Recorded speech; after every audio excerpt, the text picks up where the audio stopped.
Hello मेरे प्यारे बच्चों, आप सभी का स्वागत है यूट्यूब चैनल SCI कृषि संस्थान में। और मैं हूं आपका सतिन सिंह। आज हम बात करने वाले हैं बहुत ही महत्वपूर्ण टर्मिनोलॉजी के बारे में। आज हम इतना महत्वपूर्ण सेक्शन ले रहे हैं जिसे बोल रहे हैं some root word important for you. मेरा मतलब यह है कि हम आपको जब सिलेबस करवाते हैं तो उसके बीच में कई ऐसे वर्ड आते हैं, न्यू वर्ड, जो बहुत ही न्यू होते हैं, लेकिन बच्चों को बार बार नए वर्ड जब आते हैं बच्चों को रटते हैं, बार बार रटते हैं। मेरा उद्देश्य ये है क्यों ना आपको जितने न्यू वर्ड आ सकते हैं या जो बन चुके हैं वो आपको एक बार में समझ में आ जाए। माने मैं आपको नए वर्ड रटने के बजाय मैं आपको ऐसी कला सिखाने वाला हूं कि जिससे आप भी नए नए वर्ड बना सकें। आप जब अपने मित्र को पूछें कोई चीज और दो वर्ड के कॉम्बिनेशन से नया वर्ड बना के पूछेंगे तो आपको मजा आएगा। यकीन मानना सामने वाला व्यक्ति आपसे प्रभावित भी होगा। हम लैटिन या ग्रीक वर्ड की बात बोल सकते हैं, लेकिन हम लैटिन ग्रीक वर्ड ना बोलकर हम बोल रहे हैं सम रूट वर्ड। माने हम ऐसे वर्ड को लिए हैं जिनसे नए नए वर्डों का उद्गम होता है, और जो हमें एग्रीकल्चर में ही नहीं, हमारे बायोलॉजी हो, हमारा एग्रीकल्चर हो या सामान्य करंट अफेयर्स हो, माने जितनी भी नॉलेज आप पेपर में तक पढ़ते हैं ना, तो यकीन मानना यहाँ कुछ ऐसे वर्ड हैं जो आपके पेपर में दैनिक डेली लाइफ में डेली यूज होते हैं। यूज तो हो जाते हैं वो, पर आप उसका मीनिंग नहीं समझ पाते हैं क्योंकि आपको उस रूट वर्ड के बारे में यूज करना नहीं आता कि हाउ टू यूज, ऐसे कैसे फिट करें, उसका अर्थ कैसे निकालें। आप बात समझें, ठीक है। तो हम बात कर रहे हैं कोई रूट वर्ड की, इसमें कुछ प्रीफिक्स हैं, कुछ सफिक्स हैं। आपने लेक्चर मेरा पहला देखा होगा भैया, जिन्होंने मेरा पहला लेक्चर रूट वर्ड का नहीं देखा है तो पहले वो लेक्चर नंबर पहला देखें। उसमें से हम बेसिक वर्ड हैं, हम उसको अप लेवल लिया है, हम थोड़ा आगे बढ़ रहे हैं, ठीक है। प्रीफिक्स आप समझ ही जाते हैं। प्रीफिक्स माने ऐसे शब्द जो किसी शब्द के किसी शब्द के आगे जोड़े जाए उन्हें बोलते हैं प्रीफिक्स। और सफिक्स का अर्थ होता है जो पीछे जोड़े जाए। आप हिंदी में उपसर्ग प्रत्यय बोलते होंगे, पर हिंदी की बजाय अगर इंग्लिश में ये टर्म देखेंगे तो आपको ज्यादा फायदा होगा, क्योंकि वहां पे आपको कंफ्यूजन पैदा नहीं होगा। जैसे हम यहाँ बात कर रहे हैं, देखो हमने यहाँ कुछ 20 मीनिंग यूज किए हैं। 1 2 3 4 4 ऐसे 5 कॉलम है। 1 2 3 4 5 5 इंटू 4 5 टू 4 इज 20। हमने 20 ऐसे वर्ड लिए जो बहुत महत्वपूर्ण है, हम आपको उनका यूज करना भी सिखाने वाले हैं। चूंकि मैंने इसलिए लिख दिया पहले से ही ताकि मेरा टाइम कम यूज हो, आपका वीडियो कम समय का बने। नहीं अगर मैं सब चीज लिखता आपके सामने तो वो टाइम डबल हो जाता, जबकि आपको मालूम है हमें तो सीखने से मतलब है, ठीक है। तो आपका समय बच जाए, हम वो चाहते हैं। आप यहाँ देखें, पहला मीनिंग याद कर लें फटाफट, अभी के अभी सब याद कर लें, फिर मैं यूज करना सिखाऊंगा आपको। वायु माने जीव, फिल्ली माने माध्यम, इपी माने ऊपर, साइड माने मारने वाले, जू माने जंतु, सोड माने घास, हाइपो माने नीचे, पॉनिक्स माने खेती करना, फाइल माने प्यार करना, फोन माने ध्वनि, होलो माने खोखला, अनिमो माने वायु। IST ये एक सफिक्स है, या हम लिख दूं IST, दिस इज सफिक्स। नहीं तो आप आगे जोड़ सकते हैं ना, आगे नहीं है, मैंने पीछे जोड़ा है तो हमने यूज किया है सफिक्स, ठीक है। सफिक्स माने पीछे जोड़ा हमने, तो बोल दे विशेषज्ञ। लेस और नेस ये दोनों ही पीछे जोड़े जाते हैं, तो ये भी सफिक्स की तरह काम आएंगे, सफिक्स, ठीक है। स्कोप, स्कोप माने देखना, फोबिया माने डर, ए और नॉन और डिस ये तीनों प्रीफिक्स हैं, लिखा है प्रीफिक्स। पर कैसे प्रीफिक्स है? This is negative prefix. Negative का मतलब होता है बेटा, तो नेगेटिव सेंस में वाक्यांश को बदल दें। जो होना था अर्थ उसका हो गया अनर्थ, होना था लाभ उसका हो गया हानि। इसका आप खुद समझ पा रहे हैं, ऐसे प्रीफिक्स हैं, ऐसे आगे जोड़ने जाने वाले शब्द हैं तीनों, ए नॉन और डिस, जो शब्द का अर्थ का अनर्थ कर देते हैं। कैसे यूज करें इसको, कहाँ कहाँ यूज करेंगे बताएंगे। डर्मिस माने त्वचा, माइक्रो माने सूक्ष्म या लघु, मैक्रो माने दीर्घ या बड़ा, ठीक है। सेंसिटिव माने संवेदनशील, रेजिस्टेंस माने प्रतिरोधी। ऐसे आप 20 मीनिंग याद कर लो। देखो आप इंग्लिश में आप जानते होंगे, इंग्लिश में सबका अलग अलग मतलब होता है। जैसे आप ऐसे माध्यम को मीडियम बोलते हैं, ऊपर को अप बोलते हैं, मारने वालों को किल बोलते हैं, फोनिक्स खेती करने को फार्मिंग बोलते हैं, नीचे को आप अंडर बोलते हैं, इन बोलते हैं, घास को आप ग्रास बोलते हैं अंग्रेजी में, जंतु को आप एनिमल बोलते हैं, वायु को आप एयर बोलते हैं, खोखले को होलो ही बोलते थे कई बार, ठीक है।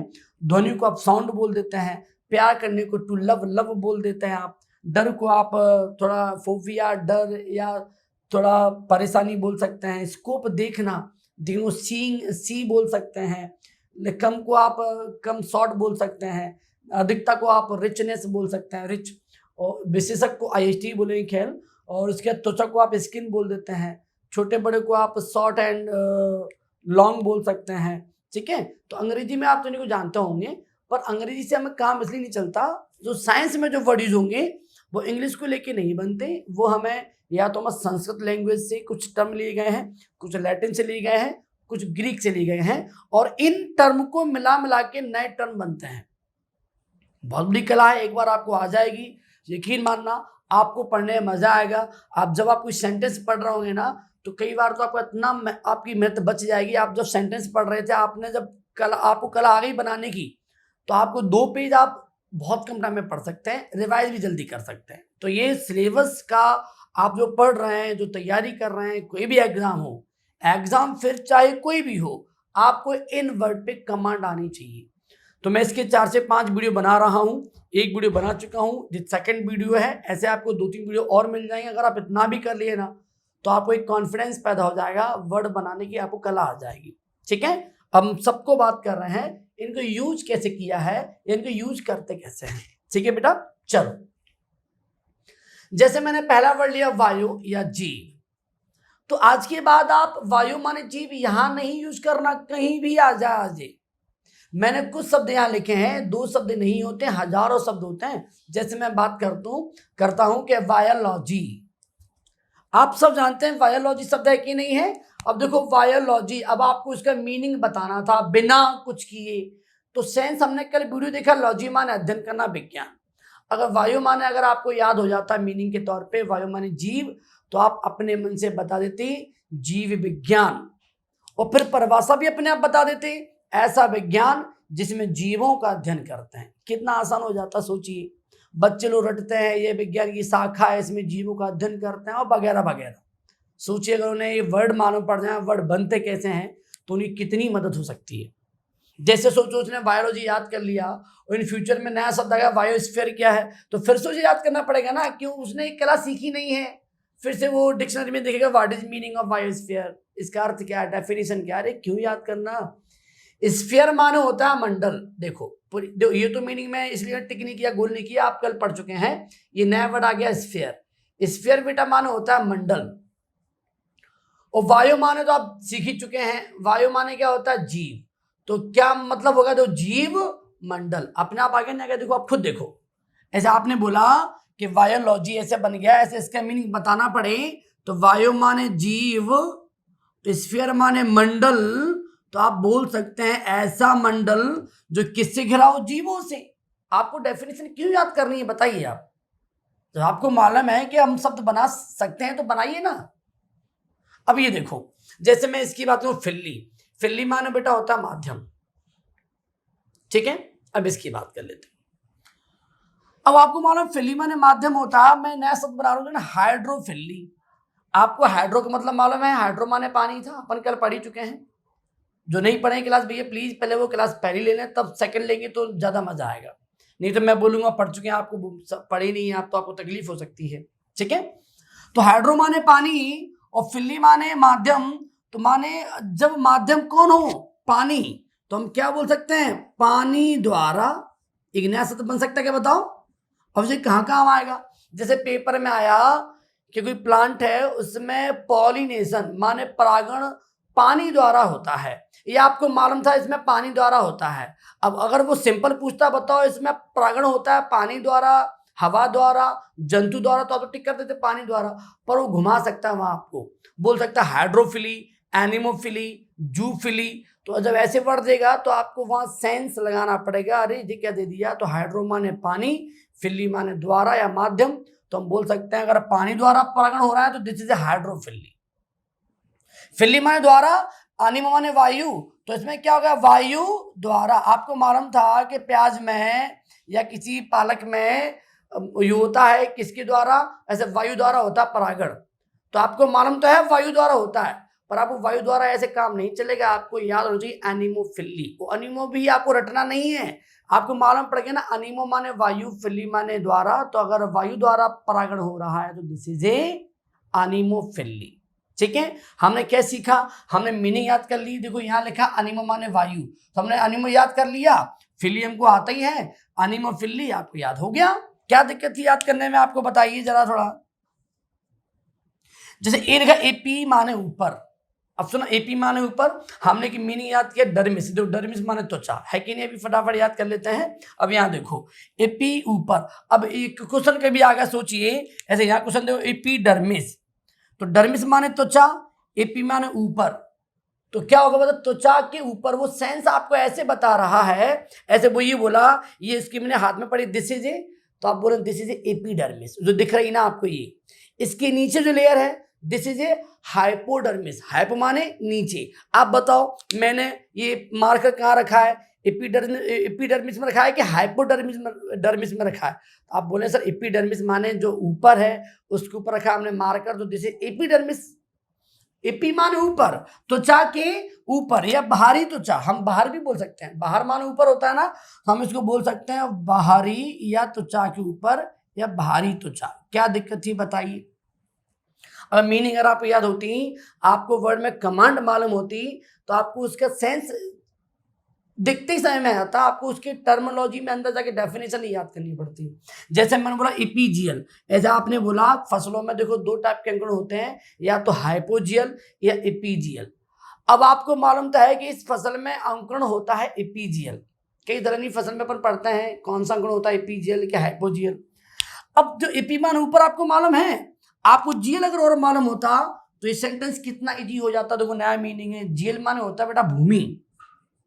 क्या होता है बेटा इसका मतलब भूमि, तो क्या होगा भूमि के ऊपर। अंग नीचे से होता तो हाइपोजियल, हाइपो माने नीचे। देखो हाइपो आपको मिलेगा आगे, अपन पढ़ेंगे हाइपो कहाँ लिखा है, ठीक है। तो हाइपो ये लिखा है, देखो हाइपो नीचे, यहाँ यूज किया जो हाइपोजियल, जो लिखा है फिर से, तो जेल माने भूमि, हाइपो नीचे, तो भूमि के नीचे, इपी भूमि के ऊपर। तो देखो भूमि के ऊपर, जेल माने भूमि, तो हम हिंदी में लिख देते हैं कैसा अंकुरण बेटा इसमें, भूमि के ऊपर वाला अंकुरण है। बताइए क्या दिक्कत थी इसमें आपको। ऐसे मैंने बोला हाइपोजियल के मतलब बताइए आप, तो अपन नीचे देखते हैं, आगे बाद में बढ़ेंगे। साइड मारने वाले कुछ भी हो सकते हैं, रसायन हो सकते हैं, पदार्थ हो सकते हैं, कुछ भी। तो आज के बाद आप साइड याद कर ही लो, साइड आपको एग्रीकल्चर में जगह जगह काम आता है, बच्चे रटते हैं जाने क्यों। और वहां आ गया बताइए इंसेक्टिसाइड क्या होता है, जो छोटे लेवल के बच्चे होते हैं वो रटते हैं, कई बार तो बड़े लेवल के बच्चे भी नहीं समझ पाते what is nematodicide, what is fungicide, what is avicide. अरे क्यों नहीं समझते आप बताइए। साइड माने ये शब्द समझ गए ना, वो साइड माने कौन शब्द ध्यान रखना, ये सफिक्स है, सफिक्स समझते हैं पीछे जोड़े जाते हैं, पीछे वाले। जैसे फंजीसाइड पीछे देखा गया सफिक्स, इंसेक्टिसाइड पीछे क्या साइड देखो। तो आप क्या समझे, जो पीछे जोड़ते उन्हें बोलते हैं सफिक्स। अब इसका मतलब बताएं आपको, ऐसे फंजीसाइड आपको बता दिया व्हाट इज फंजीसाइड, अब आपको उसके बारे में 2 में डिबेट करनी बताना है। तो भैया क्या दिक्कत थी, हम बिना गूगल के बिना डिक्शनरी के भी आप इसकी डेफिनेशन बता सकते थे। देखो कैसे, साइड मारने वाले सीआईडी, फंजी माने फंगस। अब चूंकि इसको अपन कैसे मारेंगे, केमिकल से ही मारेंगे, स्वाभाविक है। तो अपन एक काम कर रहे हैं, मारने वाले रसायन कर देते हैं इसका मतलब, ठीक है। अब कैसे परिभाषा होगी, ऐसे रसायन जो मारते हैं, साइड माने मारते हैं, किसको मारते हैं, कवक को, फंगस होगी definition. A chemical to kill fungus, ऐसे रसायन जो कवक को मारेंगे उसे बोलते हैं क्या, देखो फंजीसाइड। इसी आधार पे मैंने बोला इंसेक्टिसाइड क्या है, तो क्या दिक्कत है आपको बताओ। इंसेक्टी माने इंसेक्ट कीट, साइड मारने वाले रसायन माने ऐसे रसायन जो किसको मारेंगे, कीटों को, इंसेक्टिसाइड। मैंने बोला पेस्टिसाइड क्या है, अरे साइड मारने वाले रसायन, पेस्टी माने ऐसे कीट जो हानि पहुंचाते हो फसल को, तो पेस्टिसाइड, ऐसे रसायन जो पेस्ट को मारते हो पेस्टिसाइड। एविसाइड, एवी मान होता है पक्षी, जो पक्षी को मारने वाला रसायन पेस्टिसाइड। रोडेंटिसाइड, नए नए वर्ड बनते हैं भैया, अब आपको अगर एक बार मालूम पड़ गया तो मैं फिर बोल रहा हूँ, मेरे अगर आपने 4-5 क्लास ये इंपॉर्टेंट ले ली आपने रूट वर्ड की, यकीन मानना आपको इंडिया में ऐसा कोई भी नहीं बताएगा इस टाइप यूज करना आपको पढ़ाना। ठीक है, क्यों? वही वाली बात है ना, अपन सोचते हैं कि आपको सिलेबस से ज्यादा आप सिलेबस बनता कैसे है, आप कोई चीज याद कर रहे हैं, अरे उससे पहले आप उसकी रूट को पकड़ लेंगे ना तो आपको पढ़ने में मजा भी आएगा। तो यहाँ देखो नया वर्ड अगर रोडेंटिसाइड, हम क्यों याद करें बार बार? रोडेंट माने चूहा, याद कर लेंगे आज के बाद। रोडेंट माने चूहा, साइड माने मारने वाले रसायन, तो नया शब्द बन गया ऐसे रसायन जो किसको मारेंगे? चूहा को। जो बना देता हूं देखो, ऐसे मैंने रोडेंट माने चूहा, टी साइड, साइड माने मारने वाले रसायन, ये तो आप जानते हैं। रोडेंट माने और याद कर लो, रोडेंट माने चूहा, तो हिंदी में क्या मतलब जाएगा? चूहा नासी। साइड मान हिंदी में नासी, तो क्या हो गया? चूहा नासी। साइड माने क्या होता है हिंदी में? मारने वाला, बोल सकते हैं नासी। ऐसे हिंदी में अगर मैं इसका मतलब बताऊं, फंजीसाइड कवक नासी, इंसेक्टिसाइड कीट नासी, ऐसे नाम बन जाते हैं। क्या दिक्कत होती है बताइए आप? तो नीचे से ऊपर करते बढ़ते हैं अपन। अब मैंने बोला यहाँ खेती करना, वैसे खेती करने को तो बोलते हैं अपन फार्मिंग, लेकिन यहाँ खेती करना क्यों बोल रहे हैं? देखो अब इसको मतलब सीखते हैं इसको। अब पॉनिक्स माने हम खेती करना सीख गए, अब नए वर्ड बनाते हैं या नए वर्ड आ गए आपको, उसका मतलब आना चाहिए, अपने आप आना चाहिए। जैसे एक वर्ड आ गया हाइड्रोपोनिक्स, क्या है? अब आप पढ़ रहे हैं, देख रहे हैं, आपको नहीं समझ में आ रहा है, क्यों नहीं आ रहा भैया? हाइड्रो माने आप समझते हैं, कल पढ़ चुके हैं, हाइड्रो माने पानी, जल, पॉनिक्स माने खेती करना, तो आप तो बता दिए ना, जल में खेती करना। बताइए आप, बिना मृदा के, अभी खेती क्या करते हैं? मिट्टी में, पर इसमें खेती क्या कर रहे हैं? बिना मृदा के जल में, जल में खेती करना। अब एरोपोनिक्स, एयर माने हवा, हवा में खेती करना। अब आप बोले से हवा में खेती करना, ये तो पहली होगी, हवा में लंबी लंबी बातें करना। अरे बेटा ऐसी बात नहीं है, आप जब डिटेल में जाओगे ना, सिलेबस, जब सिलेबस में आके बात करोगे मुझसे, तो वहां मैं इसमें तीनों में डिफरेंस बताऊंगा कि एग्रोनॉमी में, हाइड्रोपोनिक्स में, एरोपोनिक्स में क्या अंतर है, कौन के कौन डिस्कवर हैं, कौन सी फार्मिंग, कौन सी फसल के लिए कौन सा ज़्यादा अच्छा माना जाता है, हमारे इंडिया कौन से जोन में हाइड्रोपोनिक्स की जा रही है, कौन सी झील में की जा रही है, इतना डिटेल में हो जाएगा। अगर मैं यहाँ पूरा बता दूंगा तो माना पड़ा हमारा टॉपिक है रूट वर्ड, वो हम पहुंचे सिलेबस में, तो शॉर्ट में समझ गया अभी फिलहाल में कि एयर माने हवा, पोनिक्स माने खेती करना, माने हवा में खेती करना। लिख देता हूं ना मैं, हवा में, एयर माने हवा, पोनिक्स माने खेती करना, तो हवा में खेती करना। ठीक है, ये हो गया आपका। हवा में खेती करना किसके बिना? बिना मृदा के, ध्यान रखें। मृदा तो फिर अब सॉइल आ गई तो फिर तो बात ही करें, सॉइल नहीं आनी चाहिए दोनों में। बिना मृदा के जल में खेती करना और बिना मृदा के हवा में खेती करना, दिस इज एरोपोनिक्स। मीनिंग याद कर लो आप तो बस। हाइपो नीचे, अभी पढ़े हाइपो नीचे, जेल माने भूमि, देखो जेल में भूमि पढ़े तो भूमि के नीचे अंकड़ हो तो हाइपोजेल। चलो इसका मतलब आप बताओ सब लोग, हाइपोडर्मिस क्या है? तो डर्मिस माने त्वचा बोल दिए, हाइपो माने नीचे बोल दिए, त्वचा के नीचे। कोई सेंस निकल रहा था जहां आपको जे सही में याद क्या है, ऐसे आपको ये कहाँ काम आएगा? ऐसे पोल्ट्री आप पढ़ेंगे तो वहाँ याद करना पड़ता है कि ये हाइपोडर्मिस इंजेक्शन है कि एपिडर्मिस इंजेक्शन है, कहाँ देंगे? तो भैया आपको सबकुटेनियस इंजेक्शन है, त्वचा के नीचे है कि ऊपर है क्या? तो आपको जब वहाँ टू दी पॉइंट वर्ड आएगा ना तो वहाँ तकलीफ हो जाएगी, तो अभी याद कर लो आप तो। ठीक है, पूरे एग्रीकल्चर में इनका बड़ा रोल है, अभी याद कर लेंगे तो एग्रीकल्चर पढ़ते जाएंगे, धीमे धीमे इजी होता जाएगा। एग्रीकल्चर ही नहीं, बायोलॉजी भी बहुत इजी हो जाएगा, आपको मजा भी आएगा पढ़ने में। जैसे कि मैथ में जिस व्यक्ति को फॉर्मूले आ जाते हो और प्रैक्टिस करने की कला आ जाए कि यूनिट बदलते कैसे हैं, तो यकीन मानो उतना मजा मैथ में आता है, फिर दिन भर मैथ ही मैथ पढ़ता है, इंटरेस्ट आता है ना उसको। ऐसे अगर हम लोग एक बार सीख गए बेस क्या होता है, तो आपको इसके बाद एग्रीकल्चर में बायोलॉजी में दिक्कत ही नहीं आने वाली कुछ भी, आपको मजा बहुत आएगा। ठीक है, इंटरेस्ट जगाने के लिए मैं बता रहा हूँ क्लास को। ठीक है, जैसे ये देखो, हाँ तो इसके हिंदी में मतलब क्या हो गया? त्वचा के नीचे, डर्मिस माने त्वचा, हाइपो माने नीचे, तो माने हिंदी में हो गया त्वचा के नीचे। जो कितने अच्छे शब्द आ जाते हैं, कोई दिक्कत ही नहीं होती। ऐसे मैंने बोला सोड, अब सोड को संबंधित अपने याद के लिए, सोड माने घास होती है, अब कहीं भी यूज करो, दो लिखे एग्जाम्पल है, हजारों एग्जाम हो सकते हैं। मैंने बोला सॉड कल्चर क्या है? अब आप रट रहे हैं, अरे क्यों रट रहे हैं? सॉड माने घास, माने घास से संबंधित विज्ञान। कल्चर माने या तो खेती करना कह लो या विज्ञान कह लो। कल्चर माने कल हम पढ़ चुके कल्चर, व्हाट इज कल्चर, उत्पादन करना, खेती करना, विज्ञान, कुछ भी वर्ड हो सकता है। तो सोड कल्चर विज्ञान जो है वो किससे संबंधित है? तो सोड से मालूम पड़ेगा, सोड माने घास। लो क्या दिक्कत है, कितनी जल्दी आपने बता दिया सोड कल्चर किससे संबंधित है। मैं सोड ब्रेक, आज टिलेज पढ़ेंगे तो टिलेज में आप जो हल पढ़ेंगे, टिलेज माने भूख परिष्करण, उसमें जो हल पढ़ेंगे, हल में जब हम पंखों के प्रकार पढ़ेंगे, पंखा फार होते हैं, पंखा भी होते हैं, दाव रोधी होते हैं, डिटेल में, वो तो बहुत चैप्टर बहुत बड़ा है। तो वहां बार बार यूज होता है सोड ब्रेकर, मोल्ड बोर्ड माने पंखा, या फिर ये ब्रेकर। तो सोड ब्रेकर जब आया तो सोड माने घास है ना भैया, आप डरते क्यों है? सोड ब्रेकर ऐसे पंखे होंगे जो किसे काटेंगे? वो मिट्टी को। किसे दबाएंगे? मिट्टी ने, घास को। किसे दबाएंगे? घास को। किसे काटेंगे? ब्रेक माने हटाना, काटना माने किसे काटेंगे? घास को। तो सोड आ तो क्या भैया, आप इस पे ध्यान दो, आप तो बस। और ये वो ध्यान है, कहीं भी यूज हो आपको समझ आने चाहिए। जैसे मैंने बोला जूलॉजी, तो लॉजी तो आपको ध्यान है, लॉजी माने विज्ञान, जू माने या तो जंतु। आप बताओ ये विज्ञान किससे संबंधित है? आप बताइए। तो ये विज्ञान संबंधित बेटा किससे है? ये विज्ञान संबंधित किससे है? जू माने जंतु से। बात खत्म। क्या था बताइए इसमें।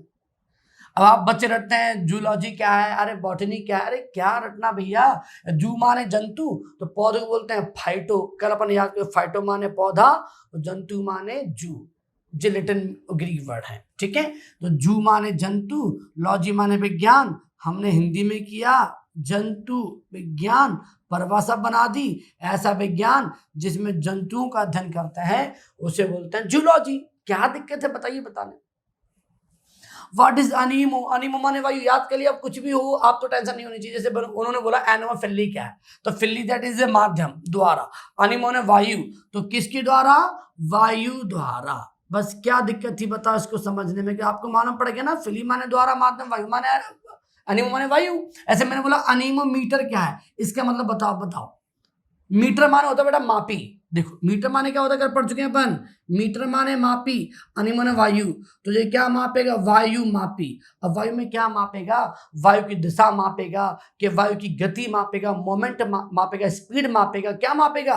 तो भैया ये मापेगा गति। गति माने वेग, तो इसे बोलते हैं वायु वेग मापी। अब बोलेंगे तो दिशा कौन मापेगा? उसे बोलते हैं विंड वेन। अलग चीज है, यंत्र में पढ़ते हैं अपन ये। अभी छोड़ो, अभी उसको याद नहीं कर रहे हैं, अभी नया वर्ड आ गया जी। बताओ वायु की गति मापने वाला यंत्र। तो आपके मन में चलना चाहिए, अपने आप नाम आना चाहिए, याद नहीं करना।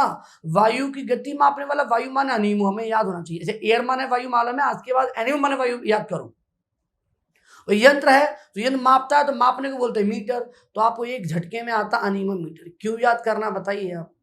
अरे याद वहां करो जहाँ कोई लॉजिक ना हो, जहाँ लॉजिक हो, याद नहीं करना चाहिए, ठीक है। आ गया अनीमोमीटर आपका। खोखला होलो स्टेम आप पढ़ेंगे, जैसे आप फूल गोभी में पढ़ते हैं, बोरोन कमी से होता है खोखला तना रोग, जिसे बोलते हैं ब्राउनिंग। अब वहां वर्ड आ गया बी की कमी से रोग होता है खोखला तना, अंग्रेजी बोल दिया होलो स्टेम। तो भैया होलो माने खोखला हो तो गया, हालांकि तो इंग्लिश मीनिंग ही है, कई बच्चे नहीं जानते। होलो माने खोखला होता है, तो खोखला तना बीमारी होती है फूल गोभी में बोरोन कमी से, तो वहां वर्ड यूज खोखला तने को होलो स्टेम बोल सकते थे, कोई दिक्कत नहीं है, ठीक है। खोखला तना। फोन माने ध्वनि, फोन माने ध्वनि। आप फोन को बोलते हैं टेली, आप फोन, दिस इज मोबाइल के बोल दोगे भैया। मोबाइल चीज अलग है। मोबाइल माने होता है ऐसा, मतलब मोबाइल बोलते हैं चलायमान चीज को, जैसे mobile vehicle, mobile ambulance, mobile bank. Bank भी होते हैं मोबाइल बैंक, बोले तो ऐसी बैंक जो घर आके आपको पूरा वो देंगी। एक बैंक होती है हमें वहां जाना पड़ता है, मोबाइल बैंक माने अपने पास आएंगी। ऐसे मोबाइल कोड बनाए गए, फास्ट ट्रैक कोड, कि आप कोर्ट में जाएंगे तब आपका होगा, आपका जो केस चल रहा है वो अलग सिंपल चीज है। लेकिन मोबाइल कोर्ट जो होते हैं वो आपके जहां आप हो वहीं तक का निर्णय किया जाएगा। तो मोबाइल का अर्थ होता है, मोबाइल माने टेलीफोन वाला मोबाइल नहीं होता, मोबाइल माने चलायमान चीज। अपन तो उसके मोबाइल बोल देते हैं, ठीक है। रियल में फोन मानो तो ध्वनि, और टेली मानो दूर। अगर आप उसको टेली, TEL, इसका अगर मतलब आपको मालूम होता है आज से, टेली मानो दूर होता है, याद करो दूर। डिस्टेंस माने दूरी अलग चीज है, अपन ऐसे साइंटिफिक वर्ड याद करो। टेली माने दूर, फोन माने ध्वनि। अब क्या आप याद कर लो, इसका मतलब बता दो। दूर ध्वनि माने ऐसा यंत्र जो दूर की ध्वनि को सुन सके, दूर की बातों को सुन सके, दिस इज टेलीफोन। बताइए ऐसा नहीं होता? कहां से कहां व्यक्ति बैठा होता, टेलीफोन, टेलीफोन आया माने दूर की ध्वनि सुनने वाला जो पास में ला दे, this is a telephone. Correct है ना? हमने कैसे बता दी? फोन माने ध्वनि याद था आपको, टेली माने याद किया दूर, तो ऐसा यंत्र जो दूर की ध्वनि को पास कर दे, दिस इज टेलीफोन। क्या दिक्कत थी बताइए? ठीक है। फाइल, फाइल माने टू लव, प्यार करना। जैसे मैंने बोला बिब्लियोफाइल, एक वर्ड आ गया, ये आदमी बिब्लियोफाइल है। अब आप समझ नहीं पाए थे क्या बोलना चाह रहा है, तो गलती है ना आपकी। अरे बिब्लियो माने किताब, नया वर्ड है, याद कर लो। बिब्लियो माने किताब, फाइल माने प्यार करना। तो आप शब्द बता दो ना भैया। ऐसा व्यक्ति, कोई भी हो, ऐसा व्यक्ति जो प्यार करे, ये कहां से आएगा? फाइल माने प्यार करना। किससे करे प्यार? किताबों से। किताबों से प्यार करने वाले को बोलते हैं बिब्लियोफाइल। के बिब्लियो मान होता है बुक, बुक माने किताब, आप समझते हैं। पर कितना बोले इंग्लिश वर्ड हमें याद नहीं करने, वो तो आपको आते ही, हमें याद करने साइंटिफिक नेम जो हमें किताबों में देखे जाते हैं, जिनसे हमें मतलब होना चाहिए। कई बार हमने देखा हुआ ऐसे लड़के होते हैं, ऐसे स्टूडेंट बहुत होते हैं, जिन्हें अगर बोल दो 5 घंटे पढ़ना है तो उसमें मजा नहीं आएगा, पर ये बोल दो इसके भी नोट्स हैं हमारे पास, वो भी कॉपी करवा लेगा। ये कोई बोल दो ये किताब बहुत अच्छी है तो उसको भी दुकान से ले आएगा। मतलब इतना शौकीन होता है किताबों का, नोट्सों का, कि रखता रहेगा पर पढ़ेगा नहीं। माने किताबों से प्यार तो है पर मेहनत करने में प्यार नहीं है, ऐसे व्यक्ति को बोलते हैं बिब्लियोफाइल। लिखा ना, जो किताबों से प्यार करे। अरे भैया मेहनती बच्चा किताबों से प्यार नहीं कर सकता, उतना बार पढ़ेगा। प्यार माने होता संभाल के रखना, बिल्कुल उनको अरेंजमेंट से करना। अरे भैया इतना टाइम कहाँ, स्टूडेंट तो वो है दिन रात में 20 बार किताब पढ़ चुका होता, 20 बार पेज पढ़ चुका होता, तो वैसे ही खराब हो जाती है वो तो, पर उसे याद तो है। तो बिब्लियोफाइल का हिंदी में मतलब आप समझ सकते हैं ना, फाइल माने प्यार करना, बिब्लियो ने किताब। आप बताओ अगर ये समझ गए तो जू फाइल का मतलब बताइए। जू माने क्या? जंतु। फाइल माने प्यार करना। ऐसा व्यक्ति जो किससे प्यार करे? जंतुओं से प्यार करे, जूफाइल। अरे ऐसे एक वर्ड नहीं है, एंथ्रोफाइल, कुछ भी हम क्या बोल रहे हैं, आप तो किसी भी अच्छे वर्ड में जोड़ देना। आप यूँ समझ लो आप नए वर्ड बनाना सीख जाएंगे। यहाँ नहीं, यहाँ दो वर्ड समझा पा रहा हूँ, जय का मैं, लेकिन आप दो जय क्यों, आप कहीं भी इस चीज को, स्थिति को ट्रांसफर कर सकते हैं और नया वर्ड बना सकते हैं, बन रहा है, कोई दिक्कत नहीं। जैसे कि मैं बात करूं, यहां आ जाता हूं, ऐसे फोबिया मान होता डर। अब डर को फोबिया याद आपने कर लिया। अब एक नया वर्ड आ गया किताब में कि रेबीज की बीमारी में एक किसी व्यक्ति को पानी से डर लगता है, उसे क्या बोलते हैं? तो पानी को बोलते हैं लैटिन में हाइड्रो, डर को बोलते हैं फोबिया। तो नया वर्ड बन तो गया हाइड्रोफोबिया। क्यों बात करना, बच्चे डरते हैं, इनको क्यों डरते हैं भैया? अब ये देखो, हाइड्रो माने जल, फोबिया माने डर। तो ऐसी बीमारी जिसमें किसे डर लगता हो? जल से लगता हो क्या? डर, उसे बोलते हैं हाइड्रोफोबिया। क्या दिक्कत थी बताइए?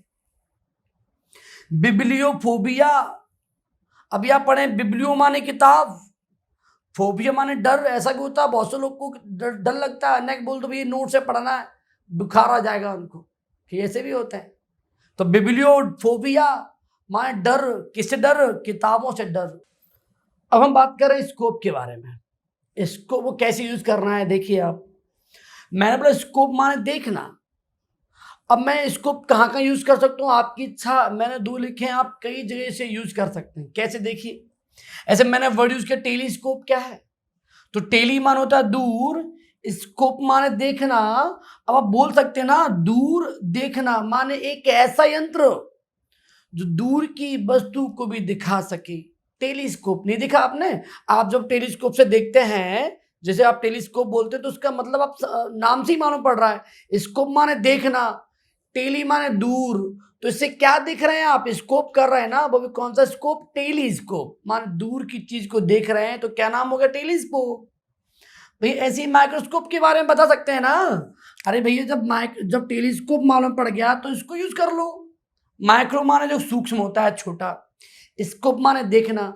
तो आ गया ना ऐसा यंत्र या ऐसा कोई चीज जिससे हम छोटी से छोटी वस्तु देख सकें। स्कोप माने देखना, माइक्रो माने छोटी से छोटी, तो छोटी से छोटी वस्तु को दिखा सके, this is a microscope.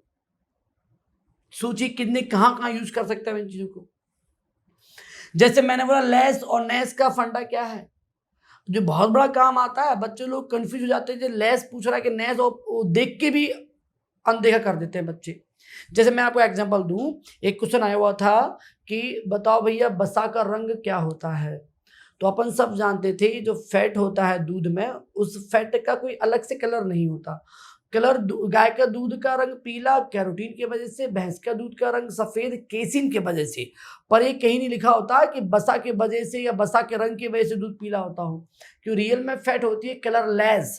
Colourless, less माने कलर नहीं होता। और आप सुन रहे हैं कलरनेस, अब उन्होंने पूछा बताओ इसका कलर किसकी वजह से होता है, तो पूछ रहा है कलरनेस। ऐसे मैंने बोला, यहाँ पे दो एग्जांपल लिखे हैं, जैसे माने कि सॉइललेस। सॉइललेस में लेस में नहीं या कम, सॉइललेस मीडिया माने जिसमें सॉइल यूज ना की गई हो, और सॉइलनेस नेस आ गया मान जिसकी अधिक मात्रा, मान जिसको अधिक मात्रा में यूज किया गया हो उसे बोलते हैं नेस। तो भाई देखो लेस और नेस दोनों ऐसे सफिक्स हैं, दोनों पीछे जोड़े जाने वाले ऐसे सफिक्स हैं दो अर्थ का बड़ा चेंज कर देते हैं। किसी शब्द की वजह आप लेस जोड़ दो तो खत्म हो जाएगा। जैसे मैंने बोला आपके पास मनी नहीं है, यू आर मनी लेस, एक वर्ड यूज कर रहा हूं, हालांकि आपके पास बहुत पैसे हैं, मनी नेस। हालांकि ये वर्ड यूज यहाँ नहीं करते, अपन वहां करते हैं रिचलेस और रिचनेस। रिच माने अमीरी, आप में गरीब हैं तो रिचलेस, आप बहुत अमीर है रिचनेस। तो नेस माने बेटा होता है ज्यादा। ये वर्ड एग्रीकल्चर में कई जगह आपको काम आने वाला है, कलरनेस, विटामिन लेस या कहीं भी, तो आपको ध्यान रखना चाहिए बोल क्या रहा है। ठीक है, लेस हो गया तो नहीं, नेस हो गया अधिकता। ऐसे ही वर्ड जो बहुत इंपॉर्टेंट वर्ड है तो इस्ट सफिक्स में यूज कर रहे हैं। अगर हम किसी वर्ड के पीछे IST लगा दें तो उसका अर्थ हो जाता है विशेषज्ञ। जैसा एग्जांपल देता हूं, जैसे आप लोग एग्रीकल्चर वाले हो, अगर मैं आपके एग्रीकल्चर के पीछे मैं जोड़ दूं इस्ट माने एग्रीकल्चरिस्ट, तो ये आ रहे विशेषज्ञ। आप हो गए विशेषज्ञ किसी वस्तु के बारे में, EG के बारे में। किसी व्यक्ति ने MSc किया हॉर्टिकल्चर से तो वो नाम के पीछे लिख सकता है हॉर्टिकल्चरिस्ट, माने किसी में विशेषज्ञ वो हॉर्टिकल्चर में। ऐसे मैंने बोला टाइपिस्ट, जो टाइपिंग में महारत हासिल किए तो टाइपिस्ट। आप समझे बात को। तो हम किसी शब्द के पीछे यदि IST जोड़ दें, जैसे किसी व्यक्ति ने पोमोलॉजी माने फल विज्ञान से विशेषता हासिल की है, विशेषज्ञ है उसका, स्पेशलिस्ट है, तो हम उसे बोलेंगे पोमोलॉजिस्ट। आप समझे पाए ना बात को मेरी। किसी शब्द के पीछे अगर IST लगा दो तो दिस इज स्पेशलिस्ट, विशेषज्ञ हो जाता है। कितना अच्छा शब्द है बताइए, कितना रिचनेस, कितना बढ़िया शब्द इसका आ रहा है। ठीक है, ऐसे ए, नॉन और डिस, ये तीनों ऐसे नेगेटिव प्रीफिक्स हैं। प्रीफिक्स समझिए ना, प्रीफिक्स माने आगे जोड़े जाने वाले, और नेगेटिव माने उल्टा अर्थ कर देंगे। ये तीनों ऐसे नेगेटिव प्रीफिक्स हैं जो अर्थ का अनर्थ कर देते हैं। जैसे मैंने बोला नॉर्मल, आप जानते नॉर्मल माने सामान्य, आगे ए लगा दूं एबनॉर्मल, असामान्य हो जाएगा। ऐसे मैंने एक वर्ड यूज किया मेटामॉर्फोसिस, सब जानते हैं कीटों में रूपांतरण होता है, उसे बोलते हैं मेटामॉर्फोसिस। तो वहां पे वर्ड यूज हुआ है, माना कि उसने बोला है कीटों में ए मेटामॉर्फोसिस होती है। आप टिक कर दिया, गलत हो जाएगा ना भाई। मेटामॉर्फोसिस होता है रूपांतरण होना। अगर मैंने ये बोलना चाह रहा है ए मेटामॉर्फोसिस होती है तो ए गलत हो गया, ए मान होता है एब्सेंट, क्यों निगेटिव हो गया ना। मेटामॉर्फोसिस माने रूपांतरण होना, और ए मेटामॉर्फोसिस माने रूपांतरण रहित होना, रहित। कितना अर्थ का अनर्थ हो गया देखिए। कहा मेटामॉर्फोसिस में रूपांतरण होना था, ए लगा दिया, और मेटामॉर्फोसिस है ही नहीं। ऐसे मैंने बोला सकरिंग, आप जानते हैं केले में प्रोपोगेशन जो होता है, प्रसारण जो होता है वो होता है सकर्ष द्वारा। अब वहां वर्ड यूज हुआ है डिसकरिंग। आप ध्यान रखो, डिस माने रिमूव करना भैया, सकर लगाना सकरिंग, और सकर हटाना डिसकरिंग। बड लगाना बडिंग, बड हटाना डिसबडिंग।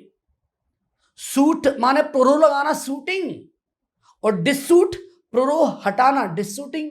माने कितना अर्थ उल्टा कर दिए सोचो। कनेक्ट माने जुड़ना, और डिसकनेक्ट हटना। तो देखा आपने, ये डिस हुआ, नॉन हुआ, ए हुआ, ये तीनों ही निगेटिव सेंस में अर्थ ला देते हैं। अगर किसी वर्ड का अगर ये तीन लग जाए धोखे से तो अर्थ का अनर्थ कर देंगे। ठीक है, जैसे डर्मिस माने त्वचा भी पड़ी गई है, जैसे एपिडर्मिस, एपी माने ऊपर, डर्मिस माने त्वचा, त्वचा के ऊपर। डर्मेटोलॉजी, लॉजी माने विज्ञान, डर्मेटो माने त्वचा, त्वचा संबंधी विज्ञान। डर्मेटोलॉजिस्ट, डर्मेटोलॉजिस्ट IST जुड़ गया, विशेषज्ञ माने त्वचा रोग संबंधी विशेषज्ञ। तो वर्ड जब बनाने आने लग जाते हैं ना तो मजा बहुत आता है। ठीक है, यहाँ देखो माइक्रो मैक्रो। अब आपसे पेपर में पूछा गया इनमें से कौन सा मैक्रो तत्व है। अब आपको शब्द का अर्थ ही नहीं मालूम पड़ा तो क्या आप आंसर लगाएंगे, सोचिए। अरे मैक्रो माने बोल रहा है बृहद तत्व, माने दीर्घ तत्व कौन से हैं। वो पूछा मैक्रो तत्व, मैक्रो माने बड़े तत्व कौन से, जैसे एनपीके, CAMG ऐसे बृहद तत्व होते हैं। Nitrogen, phosphorus, potassium, calcium, magnesium, sulphur, सभी बृहद तत्व, सभी मैक्रो एलिमेंट हैं। उसके अलावा छोटे तत्व होते हैं पौधों के, कौन से होते हैं, FeMn, MO, Zn, Cu, Cl, Bni, B for boron, Ni nickel, Zn, Mn, Cu, Cl और Fe। ये कुछ 8 ऐसे तत्व हैं जो माइक्रो एलिमेंट हैं। अब आप शब्द का अर्थ नहीं समझ पाए, उन्हें बोलो जे मैक्रोन्यूट्रिएंट है। अब मैक्रोन्यूट्रिएंट का मतलब नहीं समझ पा रहे तो क्या मतलब आप पढ़ने का बताइए। अरे मैक्रो बोल रहा है तो बड़ा बोल रहा है, ज्यादा बोल रहा है, माइक्रो बोलता तो कम बोलता। तो ये वर्ड यूज होते हैं हमारे एजी में, बायोलॉजी में, तो ध्यान रखें यूज कैसे करें वो ध्यान रखना, ठीक है।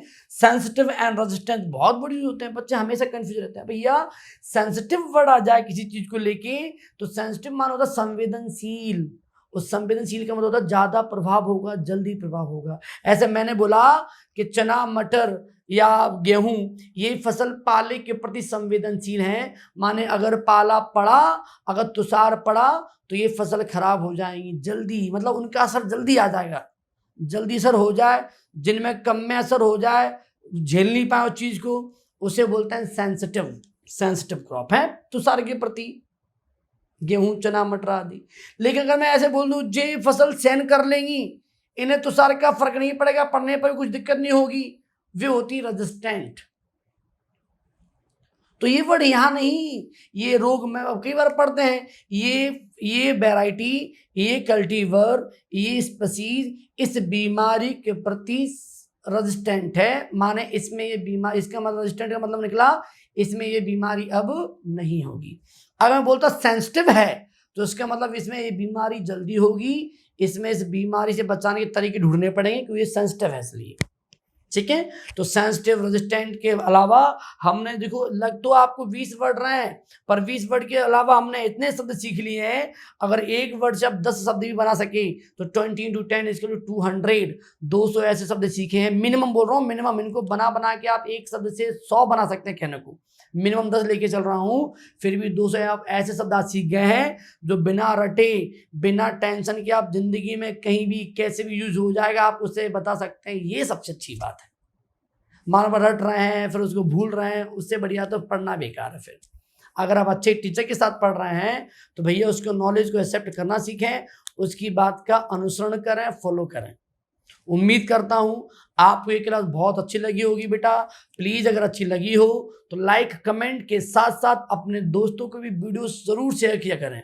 कई बच्चे वीडियो शेयर नहीं करते हैं, उनसे प्लीज निवेदन है अगर आपको वीडियो अच्छा लगा हो तो वीडियो को शेयर जरूर करें। थैंक यू, सभी को धन्यवाद।